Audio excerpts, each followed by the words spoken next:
Okay, we are recording. We're not, we'll probably talk Delphi a little bit later, but what's going on this week? We have a missing person out in Navarre. That's where I grew up. That's where I spent a lot of time on that beach. And I don't know, this is creepy. Her name is Cassie Carli. Cassie Carli. 37. Yeah, she's friends with some of my friends from high school. I know that. It's giving me Tiffany Daniels vibes. I know, I keep thinking that, because the other end of the beach is where Tiffany Daniels got taken, and they found her car and her purse, and they never found Tiffany. And we've been meaning to do a deep dive in that case, too.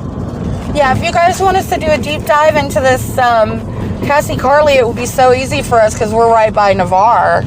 Yeah, I spent so much time on that beach. I probably know the spot she went missing from. Probably. Well, she went missing from Juana's. If they're talking about Juana's is a newer thing. I'm sure this lady went to school with my brother in Navarre. Because when I went to Navarre, there was no high school. And now there is. When I lived in Navarre. Okay, I just caught like a quick story. So she was exchanging custody. She has a 3-year-old. And she was exchanging custody with the father of the child. Yeah. And he's turned up with the child in Birmingham, but no Cassie. Birmingham, Alabama. Paint me a Birmingham. That's a good song. But anyways, song. Cox truck, get out of my way. We're driving too. But my first thought was, if I was going to kidnap somebody or do something malicious to anybody, that is the last spot I would want to choose. That portion of that beach, because me being raised there, I knew everybody, and I can't go out there without seeing somebody I know. And there's cameras all over that parking lot, which I don't understand why they don't have no camera footage of it, because there's cameras all over that parking lot. They might, but they're doing a whole Delphi. They're keeping everything close to the vest, they say. Yeah, and I understand that. And the FBI's involved too. Yeah, well, that's another strange thing. When I first heard about it, it was at Juana's, because Juana's has a lot of cameras. Because Juana's is it started out as a little tiki hut. You went on the beach, had your little dive bar. No, not a dive bar, a tiki hut bar. Oh, tiki hut bar. Like if you went to the Caribbean, Jamaica, would you think you would be sitting at, a little tiki hut, Yeah. And you could sit there and you see now, because I ate there one time when I worked at the Chamber of Commerce. But you sit down and look out over the water, and it's beautiful blue, and have a few drinks, have you a steak. The drinks with the umbrellas in it. It's a touristy thing, but it's also a local thing. Because when I was there, it really wasn't that big. It was just a little tiny tiki hut, and it's grown bigger. So the ambience is just like a gathering spot for Navarrians. And tourists. It's kind of both. You know what I'm saying? It's kind of both. And if you think about Jamaica, beach, tiki hut, getting your little sippy drinky on. Pina colada. Yeah, Margarita. Pina colada. Whatever, cosmopolitan. I mean, everybody's gonna drive stupid today, but yeah. So the reason I bring that point up is because that is a very heavy locale thing for where everybody hangs out. That's why they have a lot of cameras, because they have a lot of problems in the parking lot at night, and there's so much overflow parking. It's on the side of the road, and it's hard to find a parking spot. So it was gravel.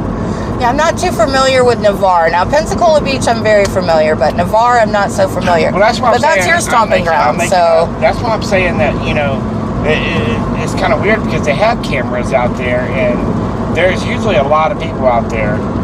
But Tuesday night is usually, me growing up there when there was nothing, it was dead. There wouldn't have been nothing out there, so maybe it would be a spot. I don't know, but I still wouldn't want to do it. All I can say is, they took it serious from the jump, because apparently her purse is still in the car. And, even the police that did the press conference was like, my wife ain't going nowhere without her purse, You can't, but that's my whole issue. You can't be doing nothing in the bar without it being known. Here's the issue, too. When you come back over the bridge, in the main part of the store, because you got to go over the bridge to get to the bay, to get onto the island, to get to Navarre Beach. When you come back over, or you're getting on and coming off, one thing you see when you come up is these big glass windows from the Waffle House. Oh. And you can look straight on and see everybody coming on and off the beach. So if it's night, you grab somebody, and there's not many cars out, they're going to recognize your car. Right. So maybe they should get the cameras from the Waffle House to see who come on and off the beach. That bingo. There's Burger King right there too. Oh, it's Lord. got cameras. Well, I'm pretty sure. Like, we don't know what all's come out. I know that I heard talk of there's 2 separate places being treated as a crime scene, possibly. I don't know what all they found, if they found anything on the beach or if they found something in her car. Well, that's a new lead I just thought about. I didn't think about that. The Waffle House and the Burger King cameras. There's 2 main stomping, and there's a new park they built right there on the bridge too.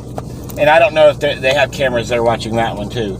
I mean, they did, because I know some people used to vandalize the bathrooms over there at the little on the bayside thing. People. So there may be cameras all around, and that's the problem. What was that one case? It was in Jacksonville or Tallahassee.